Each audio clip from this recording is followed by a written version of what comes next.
Now, I'll be discussing genetic recombination in bacteria and transposable genetic elements. Genetic recombination in bacteria is the process that allows genes to be exchanged between cells, which leads to new traits and supports bacterial evolution. Unlike eukaryotes that reproduce using gametes, bacteria transfer only fragments of DNA. These fragments can come from other bacteria, viruses, or even in the environment. There are three main mechanisms of bacterial recombination. We have transformation, transduction, and conjugation. Each one plays a key role in helping bacteria adapt, survive, and sometimes even develop antibiotic resistance. For the first mechanism, we have bacterial transformation, discovered by Frederick Griffith in 1928 while studying Streptococcus pneumoniae. He found that harmless R-type bacteria could become virulent when mixed with heat-killed S-type bacteria.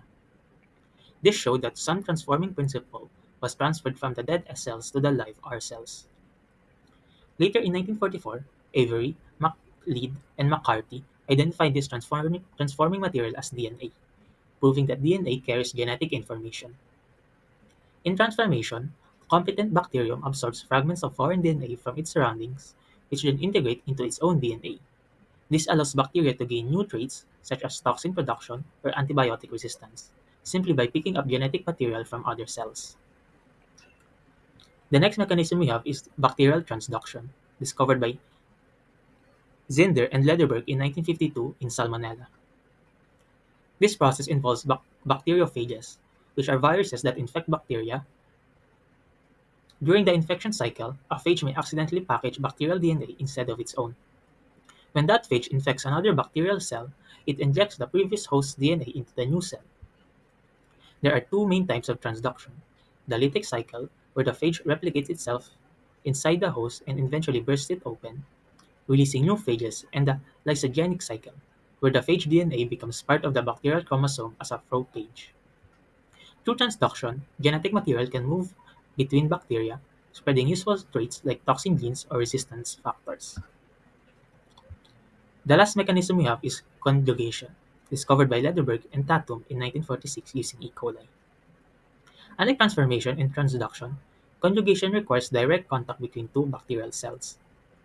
The donor cells, called F-positive, forms a thin bridge known as sex phyllis to connect with the recipient cell, or F-negative. DNA is transferred through this phyllis resulting in a recombined recipient cell that contains new genetic material.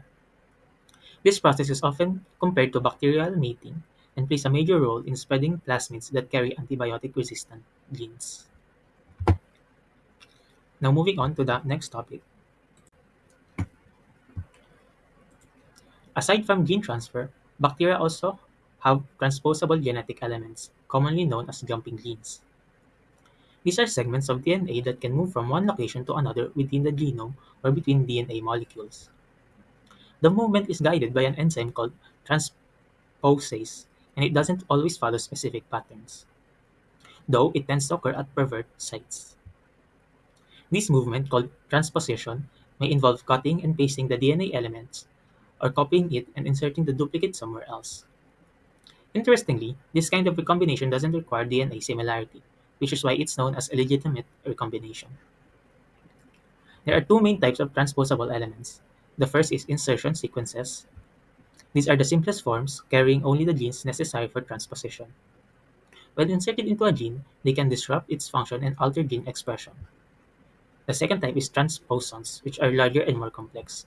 They carry additional genes, often including antibiotic-resistant genes, because transposons can move between chromosomes and plasmids.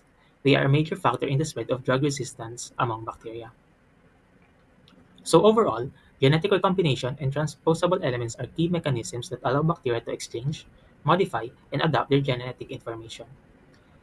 And with that, I'll now pass the presentation to another presenter who will continue with sections 5.8 to 5.10. Thank you.